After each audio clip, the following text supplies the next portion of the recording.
में शराबबंदी पर सवाल जारी है।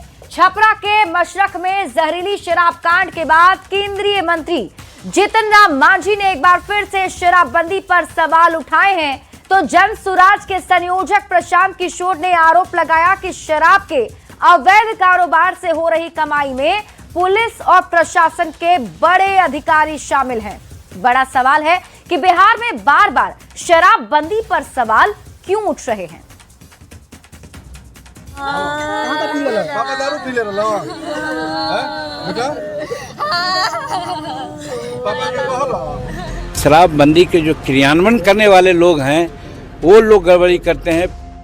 शराबबंदी पर ये बयान है केंद्रीय मंत्री और बिहार के पूर्व सीएम रहे जीतन राम मांझी का।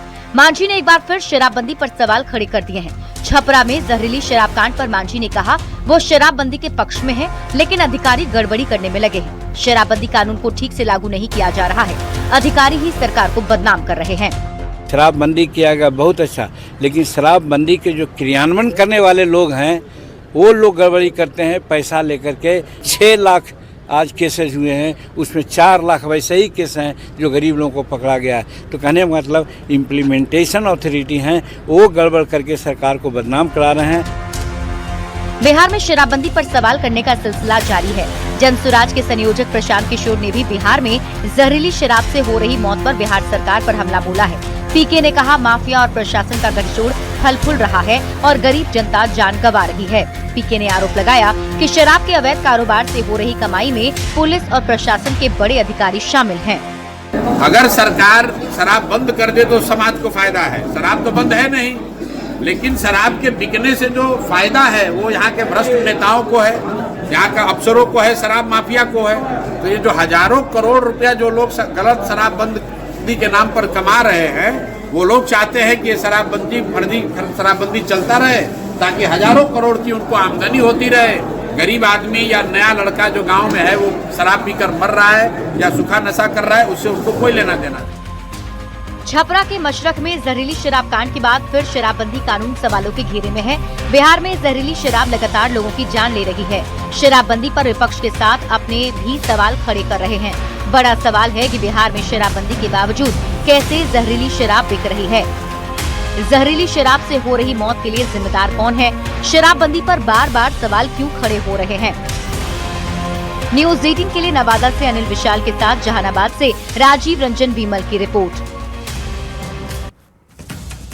बिहार में राज्यसभा की 5 सीटों पर चुनाव के लिए गुणा गणित और डिनर डिप्लोमेसी का दौर तेज हो गया है। डिप्टी सीएम सम्राट चौधरी ने जेडीयू के राष्ट्रीय कार्यकारी अध्यक्ष संजय झा के आवास पर जाकर मुलाकात की और राज्यसभा चुनाव की रणनीति पर मंथन किया। बैठक के बाद संजय झा ने कहा कि बिहार की सभी 5 सीट पर एनडीए की जीत तय है। वहीं विपक्ष भी चुनाव को लेकर रणनीति बनाने में जुटा हुआ है। सवाल है कि वोटों के जादुई आंकड़े का झुकाव किसकी ओर है।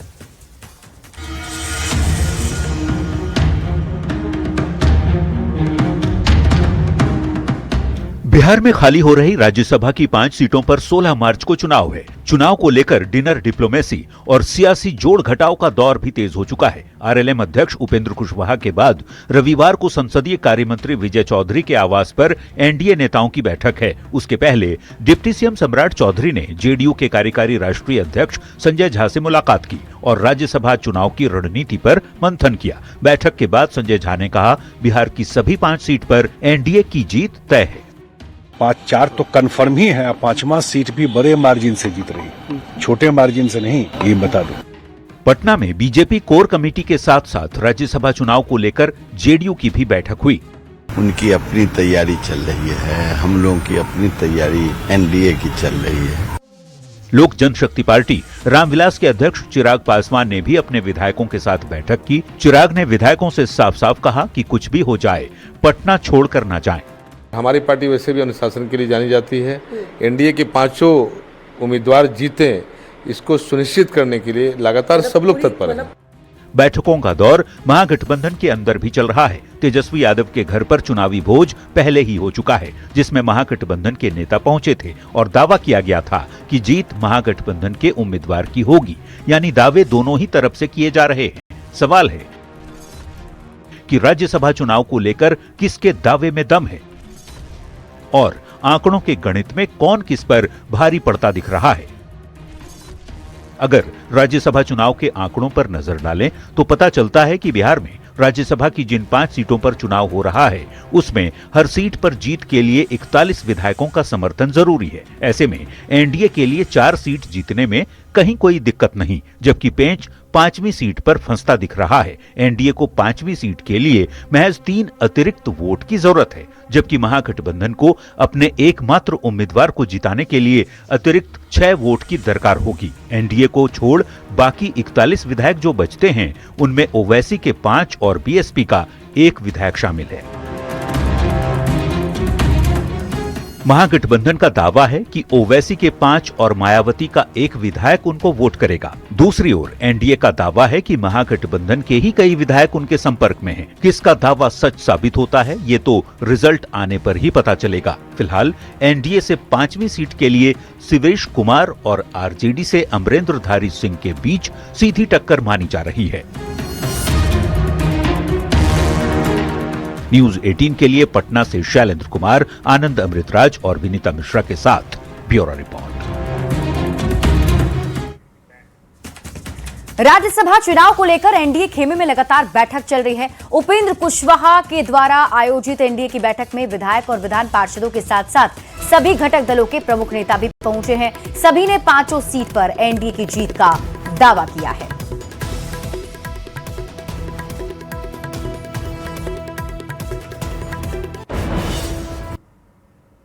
तो पटना से आपको ये बड़ी खबर बता रहे हैं और आपको बता दें कि अभी ये जो बैठक है वो उपेंद्र कुशवाहा के आवास पर बुलाई गई है और इस बैठक में एनडीए के सभी नेता मौजूद हैं और राज्यसभा चुनाव को लेकर के मंथन किया जा रहा है। सभी सीट पर जीत का दावा एनडीए के नेता करते हुए नजर आ रहे हैं।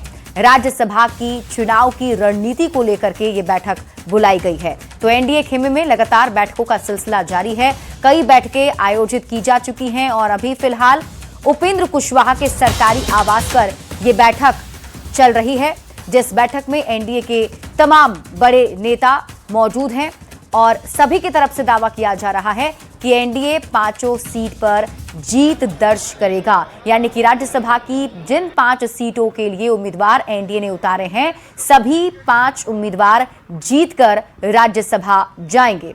जबकि आपको बता दें कि विपक्ष की तरफ से भी दावा किया जा रहा है, क्योंकि उधर भी राज्यसभा चुनाव को लेकर के मंथन चल रहा है। 5वीं सीट पर पेंच फंसा हुआ है। 5वीं सीट के लिए विपक्ष ने भी अपने उम्मीदवार उतारे हैं।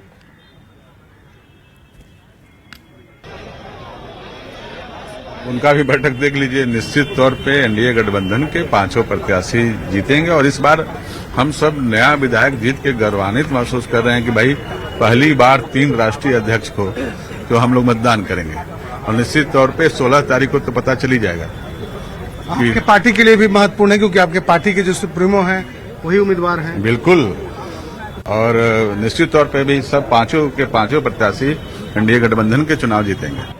ये राष्ट्रीय जनतांत्रिक गठबंधन के घटक दल के माननीय विधानमंडल के साथियों को लजीज व्यंजन आज दिया जा रहा है और लजीज व्यंजन के साथ साथ नमक खाएंगे ना भाई, तो नमक का शरीयत भी देंगे माननीय विधायक। तेजस्वी भी लजीज व्यंजन खिला रहे हैं विधायकों को। नहीं, तेजस्वी यादव जी का रहता है दान पुण्य वाला, इसमें पुण्य ने पाप है और यहाँ अपना पूंजी लगता है। इसलिए महत्वपूर्ण विषय यह है कि शैडो चीफ मिनिस्टर जो तेजस्वी यादव हैं उनको हारने की आदत लगी हुई है और हमको जीतने का आदत लगा हुआ है। कोई संख्या की कमी नहीं है, सारे विधायक यहाँ आए हुए हैं और उसके बाद जो भोज हो रही है, पार्टी हो रही है, वो 5 सीट के जीतने की पार्टी है। जश्न पहले ही आप लोग मना रहे हैं। जश्न रिजल्ट डिक्लेयर है, क्लियर है, कहीं कोई उसके अंदर में अंतर नहीं है। परसों भी बैठक थी, लगातार बैठक हो रही है और हम लोग 5 का 5 सीट जीतेंगे। तेजस्वी यादव भी बैठक कर रहे हैं, वहाँ भी जीत का दावा किया जाए। देखिए, उनके विपक्ष के जो महागठबंधन के लोग हैं वो तो इंटैक्ट है नहीं, कई मोर्चे पर आप लोग देख चुके हैं।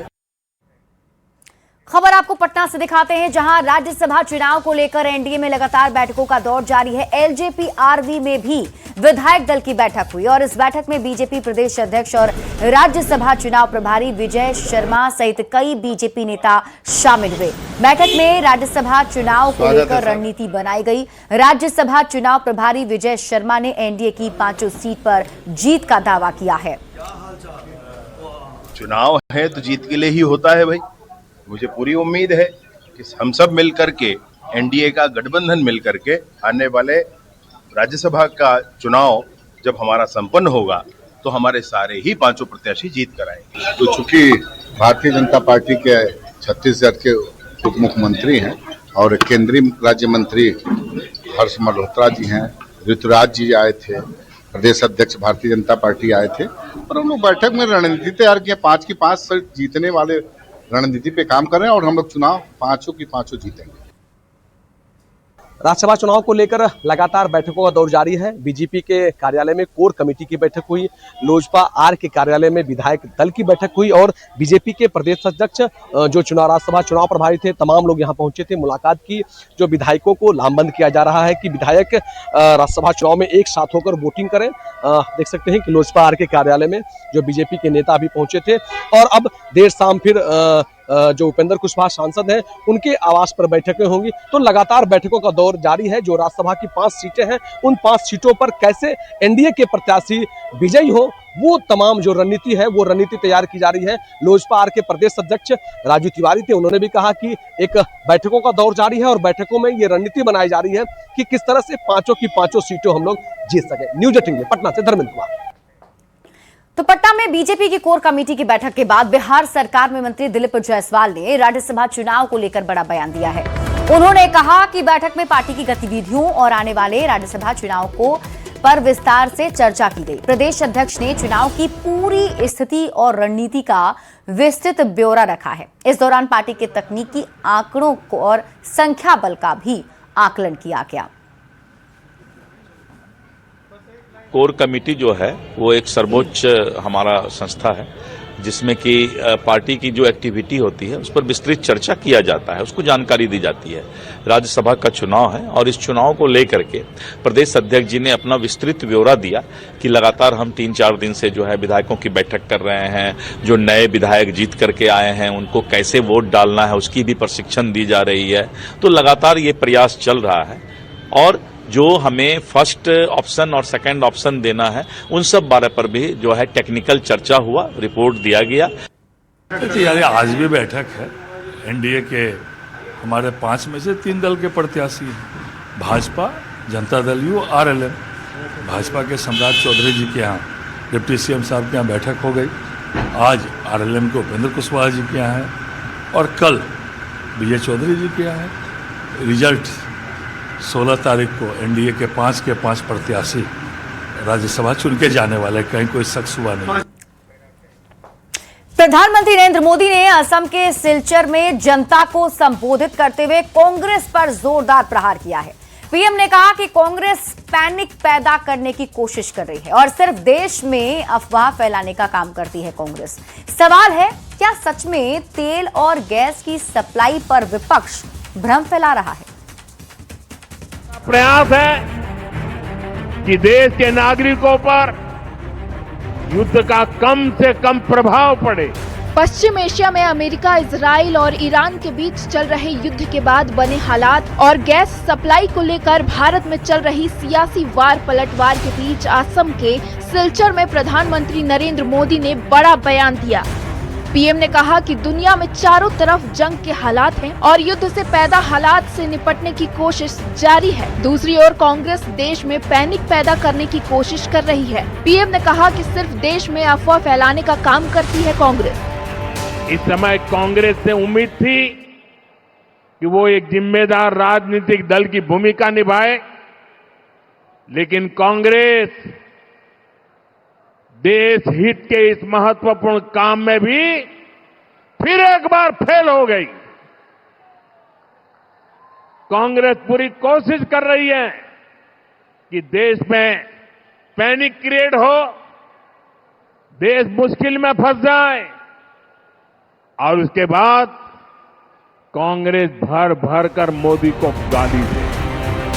कांग्रेस पर पैनिक पैदा करने की कोशिश वाले प्रधानमंत्री के बयान पर बयानबाजी का दौर तेज हो चुका है। कांग्रेस ने पीएम के इस बयान पर पलटवार किया है। सच तो यह है कि झूठ की राजनीति इस देश में कोई करता है तो बीजेपी वाले लोग करते हैं। तो बीजेपी नेताओं का कहना है कि पीएम ने बिल्कुल सही कहा है। देश की जनता हर एक राज्यों से कांग्रेस पार्टी का विदाई करना चालू कर दिए हैं। पूरे देश से कांग्रेस की विदाई होना रावण के वंश के जैसा तय है। बता दें कि मध्य पूर्व में चल रही जंग का पूरे विश्व के साथ भारत पर भी असर पड़ रहा है। कांग्रेस इसको लेकर सरकार को घेरने में लगी है। संसद के मकर द्वार पर प्रदर्शन के साथ साथ सोशल मीडिया पर रील्स बनाकर भी कांग्रेस निशाना साध रही है। दूसरी ओर सरकार स्थिति को संभालने में लगी है। सवाल है कि क्या कांग्रेस देश में पैनिक पैदा करने की कोशिश कर रही है? न्यूज़ 18 के लिए रवि एस नारायण के साथ ब्यूरो रिपोर्ट। देखिए, बिहार में शहर शहर गैस सिलेंडर को लेकर गैस एजेंसी पर लोगों की भीड़ दिखी। लोग सुबह से ही गैस एजेंसी पर कतारों में दिखे। कई जगहों पर हंगामे की वजह से एजेंसी ही बंद कर दी गई। गैस नहीं मिलने पर लोगों का गुस्सा भी फूट पड़ा। ये रिपोर्ट देखिए।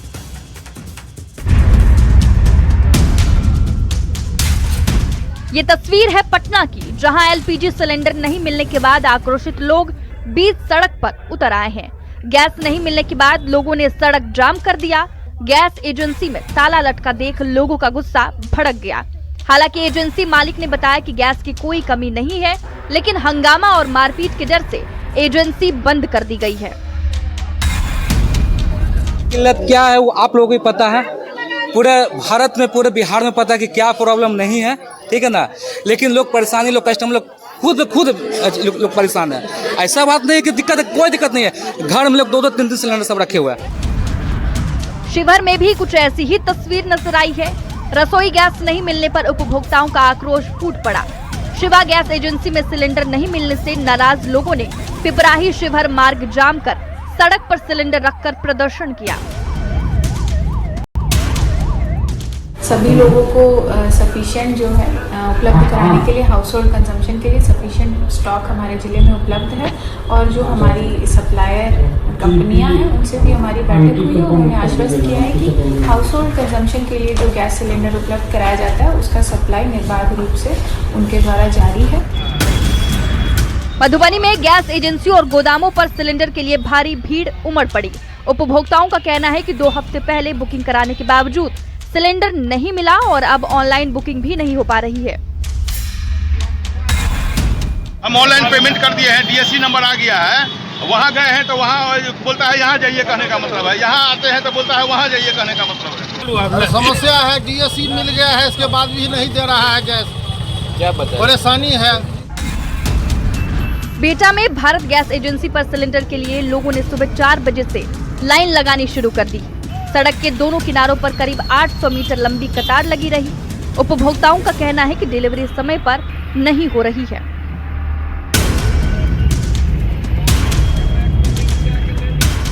कब से लाइन लगे हुए हैं? 4 बजे से अभी तक नहीं मिला। कहाँ से है? हमारा सिंह बीटा है। पहले तो घर पे पहुँचता था। बुकिंग किए थे? नहीं मिला। गैस नहीं मिला अभी तक। गैस कहाँ मिला? देखिए लंबा 1 किलोमीटर। कहाँ से है? लई से है। लई से बीटा है। 10 किलोमीटर दूर है। बताइए, पहले तो घर पे पहुँचता था। आराम से पता नहीं क्या हो गया क्या। अब सासाराम की इस तस्वीर को देखिए। लोग खाली सिलेंडर लेकर गैस एजेंसियों के सामने लंबी कतारों में खड़े हैं। इंडियन गैस एजेंसी के सामने लोग सुबह 5 बजे से लाइन में लगे हैं। लोगों का कहना है कि सिलेंडर बहुत मुश्किल से मिल पा रहा है। 6 बजे से लगे हैं, अभी एक भी ट्रक नहीं आया है। कम से कम आके तो दर्शन देखेंगे ना कहाँ आया हुआ है। गैस का शॉर्टेज हो गया। सुबह से हम लोग आके लगे हैं, यहाँ पे 7 बजे से लगे हैं। देख रहे हैं कितनी लंबी कतार लाइन लगी है। हम लोग तो बहुत पीछे खड़े हैं। 7 बजे आए फिर भी बहुत पीछे खड़े हैं। औरंगाबाद में भी घरेलू गैस को लेकर अफरा तफरी मची है। हालांकि डीएम ने साफ किया है कि जिले में एलपीजी सिलेंडर की कोई कमी नहीं है। ओटीपी से जुड़ी तकनीकी गड़बड़ी के कारण आपूर्ति में थोड़ी बाधा आई थी, जिससे गैस एजेंसियों पर लंबी कतारें लग गई हैं। हम सबको यह बताना चाहेंगे कि ओटीपी की तकनीकी समस्या की वजह से कुछ विघ्न आ रहा था, सर्वर डाउन होने की वजह से ये थोड़ा आपूर्ति करने में समय लग रहा था, किंतु कोई भी स्टॉक में या सप्लाई में इशू नहीं है घरेलू गैस की। कोई भी आप घर बैठे बुकिंग कर सकते हैं और आप 2 दिन के अंदर आपको होम डिलीवरी भी हो जाएगी। पूर्णिया में गैस की किल्लत को लेकर डीएम ने गैस एजेंसी के गोदामों का जायजा लिया। डीएम ने साफ कहा कि जिले में गैस की कोई कमी नहीं है। ईरान इजराइल युद्ध को लेकर फैली अफवाह के कारण लोग ज्यादा सिलेंडर लेने पहुंच रहे हैं। उन्होंने लोगों से पैनिक न करने की अपील की। अभी वर्तमान में स्थिति ये है कि हम लोगों ने निरंतर एक धावा दल का गठन भी किया है, जो सभी एजेंसी पे हमारे डेप्यूटेड हैं, मार्केटिंग अफसर हैं, पणन पदाधिकारी हैं और साथ में अनुमंडल पदाधिकारी स्वयं इस पे निरंतर, जब से ये सूचना मिली है कि कहीं पे गैस की कमी है तो उसको लेकर के निरंतर छापामारी कर रहे हैं। ईरान इजराइल युद्ध का असर दुनिया भर के बाजार पर है। भारत में घरेलू गैस की सप्लाई बनाए रखने के लिए सरकार और प्रशासन अलर्ट है। इसीलिए न्यूज 18 आपसे अपील करता है कि घबराए नहीं, धैर्य रखें। सोशल मीडिया पर फैले अफवाहों से सावधान रहे, कालाबाजारी करने वालों की जानकारी दे, जरूरत के हिसाब से ही गैस बुक करें। Bureau report, news 18। बढ़ते हैं आगे और अब बात करते हैं मुख्यमंत्री नीतीश कुमार की समृद्धि यात्रा की। 10 मार्च से शुरू हुई मुख्यमंत्री नीतीश कुमार की समृद्धि यात्रा का तीसरा चरण आज संपन्न हो गया। मुख्यमंत्री सबसे पहले बेगूसराय और उसके बाद शेखपुरा पहुंचे, जहां उन्होंने करोड़ों की विकास योजनाओं की सौगात दी और इस मौके पर दोनों डिप्टी सीएम भी मौजूद रहे।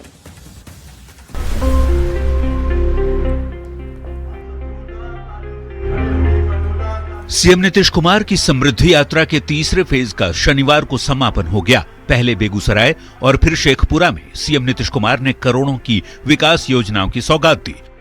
मुख्यमंत्री के साथ दोनों डिप्टी सीएम भी मौजूद थे। विकास कार्यों का मुआयना करने के बाद सीएम ने जनसभा को भी संबोधित किया। बेगूसराय में नीतीश कुमार ने कहा कि केंद्र सरकार की मदद से बिहार का तेजी से विकास हो रहा है और जल्द ही बिहार आने वाले समय में देश के विकसित राज्यों में शुमार होगा। और केंद्र सरकार का भी पूरा सहयोग मिल रहा है। अब बिहार बहुत आगे बढ़ेगा और देश के विकसित राज्यों में शामिल होगा।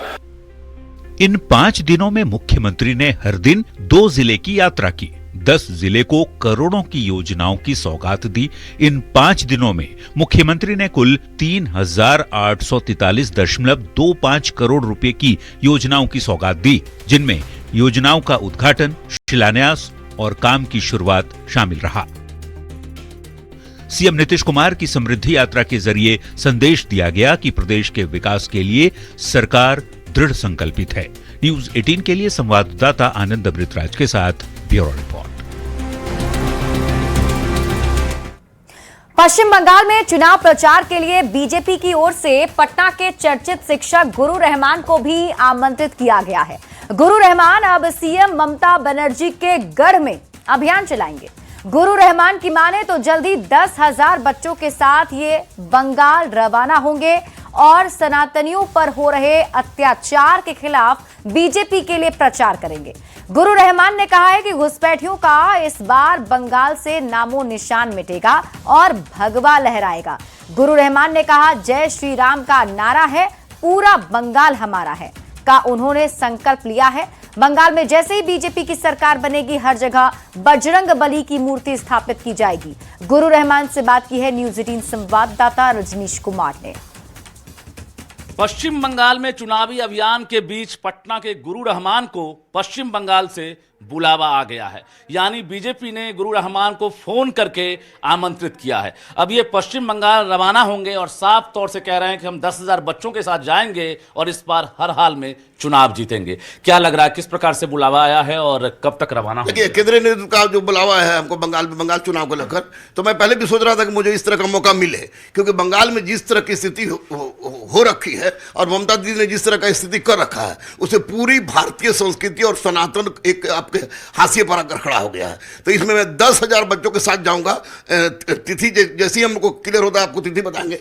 और इस बार स्पष्ट नारे के साथ जा रहे हैं कि बजरंग बली का नारा है, पुरुषोत्तम श्री राम का नारा है, बंगाल हमारा है और बंगाल में सनातन संस्कृति पूरी तरह से हावी होगी और निश्चित रूप जो घुसपैठी हैं, अत्याचारी वो लोग हैं जो हमारी संस्कृति का विनाश कर रहे हैं, हमारे सनातन का विनाश कर रहे हैं। तो ऐसी परिस्थिति में बंगाल के हर कोना में जहां जहां हम सुनते हैं कि ममता दीदी का गढ़ है, ममता दीदी के गढ़ में घुस के बजरंगबली की मूर्ति का स्थापना करवाएंगे और जय श्री राम बजरंगबली का नारा के साथ साथ वहां पर सनातन संस्कृति को सामने लाएंगे। चुनाव जीतने के बाद आप बजरंगबली की मूर्ति भी स्थापित निश्चित रूप से 2000% हमारे इष्टदेव हैं और इन्हीं के सहयोग से इस बार 100% आप पहले से भी लिख लीजिए कि बंगाल हम लोग जीतने जा रहे हैं। बंगाल जीतने के लिए चाहे जो हो हम करने के लिए तैयार है। ममता दीदी को जो करना है करें, लेकिन बंगाल में इस बार सनातन को बचाने के लिए हर व्यक्ति को सामने आना पड़ेगा। मैं जा रहा हूं। क्या लग रहा है कि एक बड़ी चुनौती भी होगी, क्योंकि ममता दीदी का गढ़ है आप बता रहे हैं और वहां पर अत्याचार भी देखने को मिल रहा है। देखिए, ममता दीदी का गढ़ है, अत्याचार हो रहा है, सब कुछ हो रहा है। मैं मरना पसंद करूंगा, लेकिन पुरुषोत्तम श्री राम का नारा, बजरंगबली का सहारा और बंगाल हमारा, इस बार बीजेपी वहां जाएगी और तथाकथित तमाम उन शक्तियों का अंत करेगी जो हमारे संस्कृति संस्कार के साथ विनाश का खेल खेल रहे हैं। चलिए, तो गुरु रहमान ने साफ तौर से कहा है कि जय श्री राम का नारा है, पश्चिम बंगाल हमारा है, और इसी नारे के साथ 10,000 बच्चों के साथ ये बंगाल रवाना होंगे और साफ तौर से कह रहे हैं कि इस बार जहां जहां ममता बनर्जी का गढ़ है वहीं पर हम अभियान चलाएंगे और हर हाल में चुनाव भी जीतेंगे। कैमरामैन संत के साथ रजनीश कुमार, न्यूज़ 18 पटना। और अब बात करते हैं न्यूज़ 18 के खबर के असर की। शुक्रवार को हमने बिहार सरकार की महत्वपूर्ण और मुख्यमंत्री के 7 निश्चय में शामिल हर घर नल जल योजना की पड़ताल कई शहरों में की थी और इसी क्रम में हमने मुजफ्फरपुर के मछही पंचायत में भी योजना की जमीनी सच्चाई जानने की कोशिश की थी। हमारे कैमरे में टंकी की सफाई नहीं होने और लोगों की शिकायतों को नोटिस नहीं करने की बात सामने आई थी। हमारी खबर का बड़ा असर दूसरे ही दिन यानी कि शनिवार को देखने को मिली, जब पीएचईडी विभाग के कई अधिकारी मौके पर पहुंचे और पानी की टंकी की सफाई कराने का काम शुरू कराया गया। ग्रामीणों ने इसके लिए न्यूज़ 18 को धन्यवाद दिया है।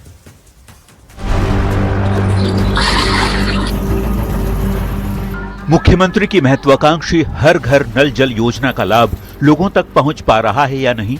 गर्मी की दस्तक के साथ ही लोगों के लिए ये योजना कितनी कारगर साबित हो रही है, इसकी पड़ताल न्यूज़ 18 ने की।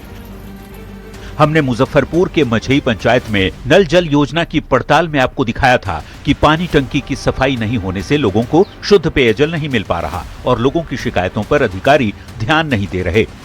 हमारी इस पड़ताल का बड़ा असर भी हुआ। खबर चलने के दूसरे ही दिन शनिवार को यहां पानी टंकी की सफाई का काम शुरू कराया गया।